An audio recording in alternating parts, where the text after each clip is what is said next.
The H1B guy here, and today the H1B guy reads between the lines of President Trump's executive order on aligning federal contracting and hiring practices with the interests of American workers.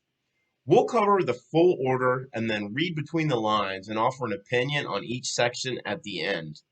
Here's the executive order as written and declared. By August 3rd, 2020, by the authority vested in me as President by the Constitution and the laws of the United States of America, it is hereby ordered as follows. Section 1, Policy. It is the policy of the executive branch to create opportunities for United States workers to compete for jobs, including jobs created through federal contracts. These opportunities, particularly in regions where the federal government remains the largest employer, are especially critical during the economic dislocation caused by the 2019 novel coronavirus COVID-19 pandemic. When employers trade American jobs for temporary foreign labor, for example, it reduces opportunities for United States workers in a manner inconsistent with the role guest worker programs are meant to play in the nation's economy. Section 2, Review of Contracting and Hiring Practices. Subsection A. The head of each executive department and agency that enters into contracts shall review, to the extent practicable, performance of contracts, including subcontracts, awarded by the agency in fiscal years 2018 and 2019 to assess, subsection I, whether contractors, including subcontractors, use temporary foreign labor for contracts performed in the United States, and if so, the nature of the work performed by temporary foreign labor on such contracts, whether opportunities for United States workers were affected by such hiring, and any potential effects on the national security caused by such hiring, and subsection II, whether contractors, including subcontractors, performed in foreign countries services previously performed in the United States, and if so, whether opportunities for United States workers were affected by such offshoring, whether affected United States workers were eligible for assistance under the Trade Adjustment Assistance Program authorized by the Trade Act of 1974, and any potential effects on the national security caused by such offshoring. Subsection B. The head of each agency that enters into contracts shall assess any negative impact of contractors and subcontractors' temporary foreign labor hiring practices or offshoring practices on the economy and efficiency of federal procurement and on the national security and propose action, if necessary and as appropriate and consistent with applicable law, to improve the economy and efficiency of federal procurement and protect the national security. Subsection C. The head of each agency shall, in coordination with the Director of the Office of Personnel Management, review the employment policies of the agency to assess the agency's compliance with Executive Order 1193-5 of September 2nd, 1976, the citizenship requirements for federal employment, and Section 704 of the Consolidated Appropriations Act 2020, Public Law 116-93. Subsection D. Within 120 days of the date of this order, the head of each agency shall submit a report to the Director of the Office of Management and Budget summarizing the results of the reviews required by subsections A through C of this section, recommending, if necessary, corrective actions that may be taken by the agency and timeframes to implement such actions, proposing any presidential actions that may be appropriate. Section 3. Measures to prevent adverse effects on the United States workers. Within 45 days of the date of this order, the Secretaries of Labor and Homeland Security shall take action as appropriate and consistent with applicable law to protect United States workers from any adverse effects on wages and working conditions caused by the employment of H-1B visa holders at job sites, including third-party job sites, and including measures to ensure that all employers of H-1B visa holders, including secondary employers, adhere to the requirements of Section 212(n)(1) of the Immigration and Nationality Act. Section 4, General Provisions, subsection A.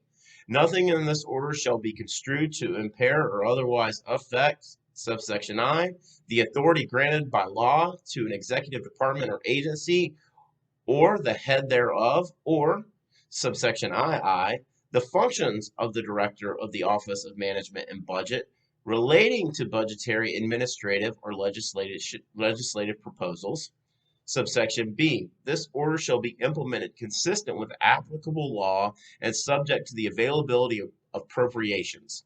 Subsection C, this order is not intended to and does not create any right or benefit, substantive or procedural, enforceable at law or in equity by any party against the United States, its departments, agencies, or entities, its officers, employees, or agents, or any other person.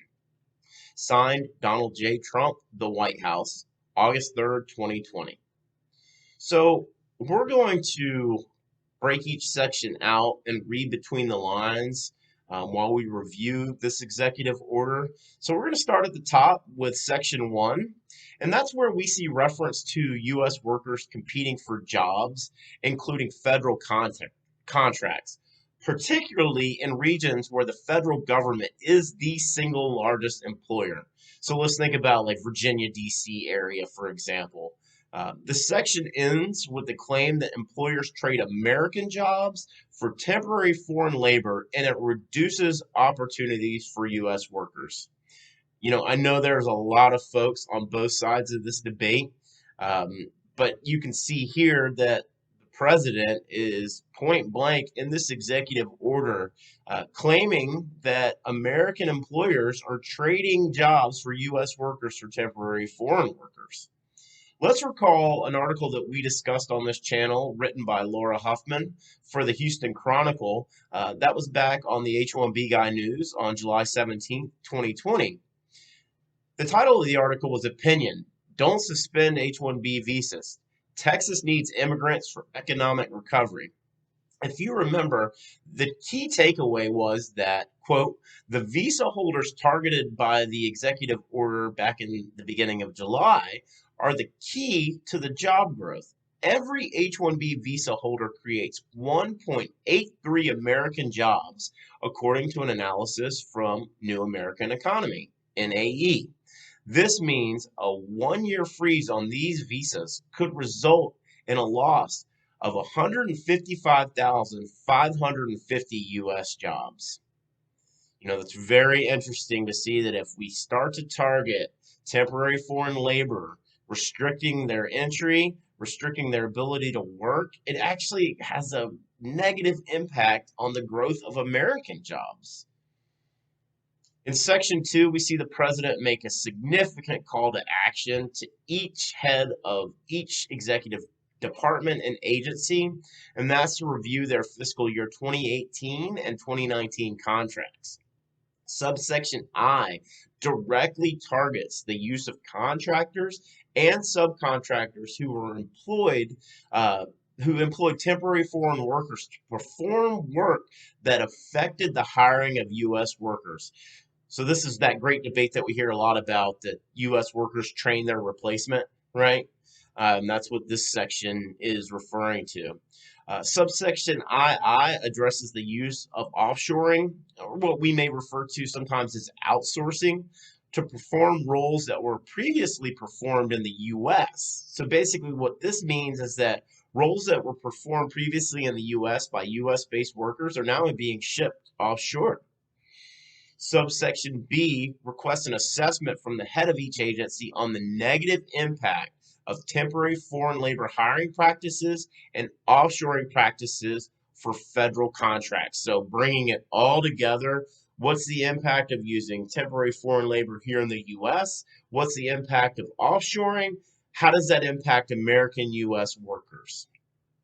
And then subsection D gives each department head 120 days from the date of this order to submit their findings. We've talked about this, but it's clearly evident the current administration is looking to audit every single federal agency to determine the amount of temporary foreign workers being employed on their various sites and how many federal contracts have been awarded to offshoring organizations. I'm going to make just a really quick educated guess based on some data that we'll discuss tomorrow. But I'm going to say that the U.S. federal government most likely employs over 100,000 temporary foreign workers and offshore employees combined. And those are currently supporting a variety of federal contracts. Think about that. Over 100,000 individuals that are foreign workers that our federal government employs. In section 3, this is where we see the order, which is going to have, kind of the greatest impact in the technology, medical, and education sectors going forward. Everything else sort of leading up to section 3 was about the federal government and federal contracts. But section 3 gets right to it, and it's going to hit technology, medical, education. This impact will be felt across Fortune 500 companies all the way down to tech startups and the staffing agencies that partner with these companies in their staff augmentation. Within 45 days, the Secretary of Labor and the Secretary of Homeland Security shall take action to protect U.S. workers from effects on wages and working conditions caused by the employment of H-1B visa holders at jobs, including third-party job sites, and measures to ensure that all employers of H-1B visa holders, including secondary employers, adhere to the requirements in Section 212(n)(1) of the Immigration and Nationality Act. We're going to cover a few highlights from Section 212(n)(1 here. So I wanted to go to inadmissible aliens, right? This is what we're talking about. And this is Section 5, where we get into labor certification and qualifications for certain immigrants, okay? Section D talks about immigrant membership in a totalitarian party, all right? This basically is if they were affiliated with the Communist Party. I know here on this channel we've talked a lot about Indian nationals, but we've also discussed Chinese foreign nationals a good bit, as those two countries of origin are the ones that we see that have the longest wait in the perm labor employment-based green card backlog, okay? So there's some restrictions here, but I thought it was interesting to see that the U.S. government has language restricting individuals that were members of the Communist Party from entering into the U.S. It does talk about involuntary membership, past membership, and close family members as some exceptions to the rule. But I wanted to highlight that, though, because I thought that was interesting information that was included in the Immigration and Nationality Act. Further down, we see labor certification and qualifications for certain immigrants. The labor certification application that we've talked about here a good bit, the LCA.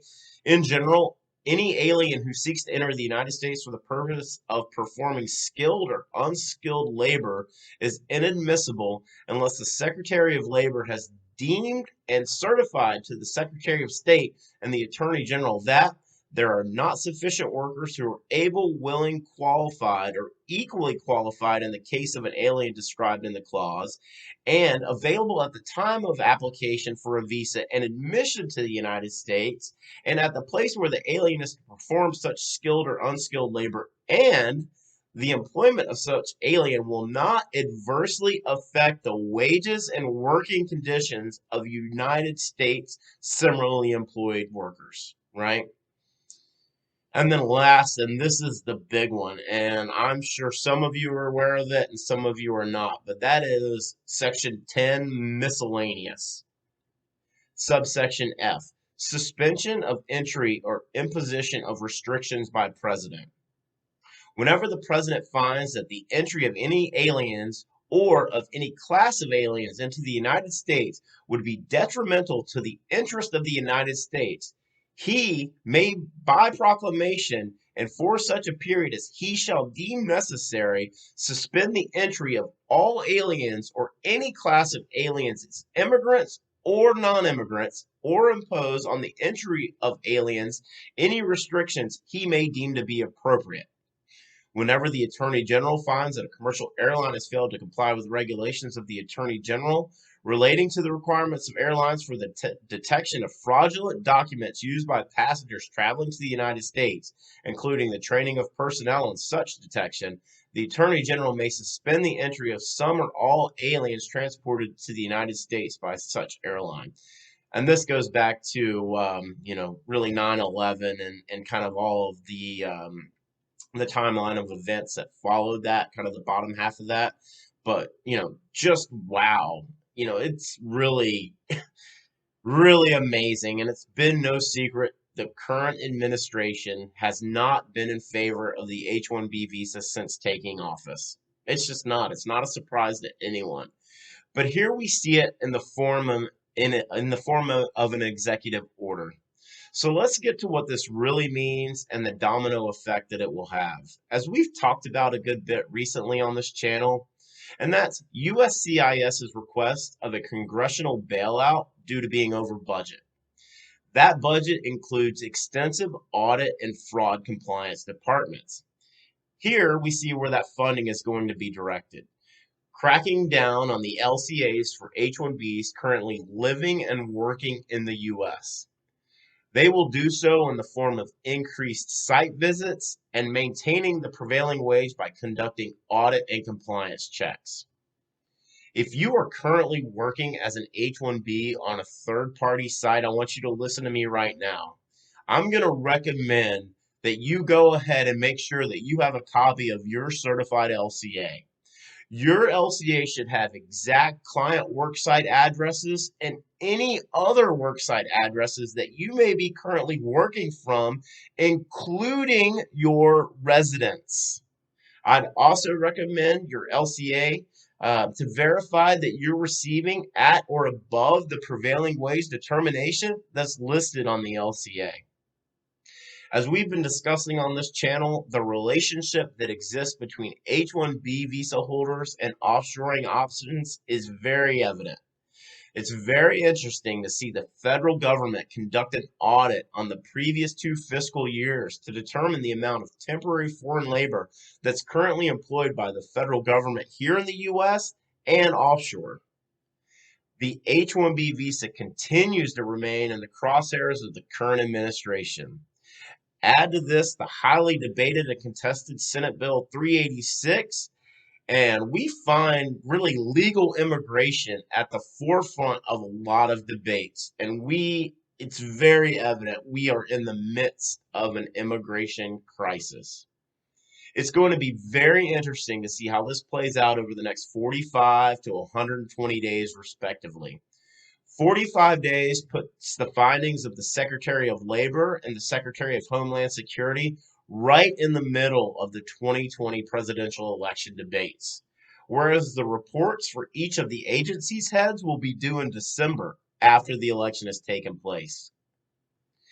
Did you know that the president, with several strokes of a pen, can, whenever the president finds that the entry of any aliens or of any class of aliens into the United States would be detrimental to the interest of the United States, he may, by proclamation and for such a period as he deems necessary, suspend the entry of all aliens or any class of aliens as immigrants or non-immigrants, or impose on the entry of aliens any restrictions he may deem appropriate.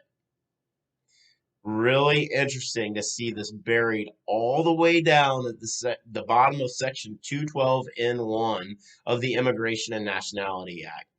It gives the president authority, and we've now seen it utilized in 2 of the last presidential proclamations and referenced in this executive order targeting temporary foreign workers.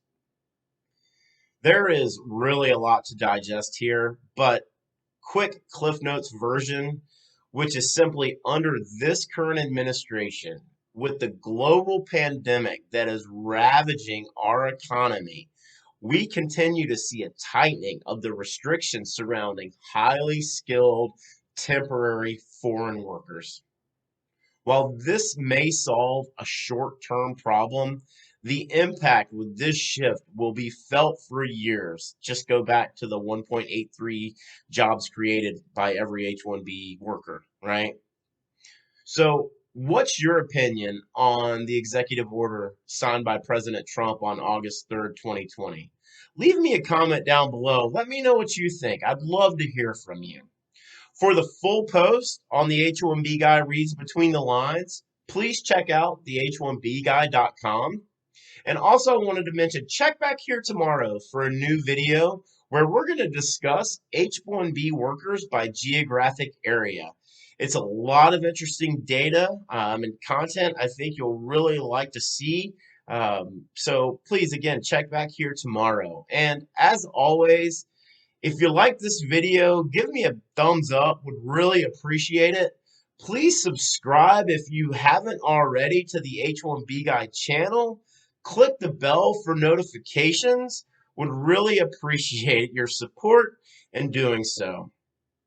The H1B Guy, your global source for all things H1B.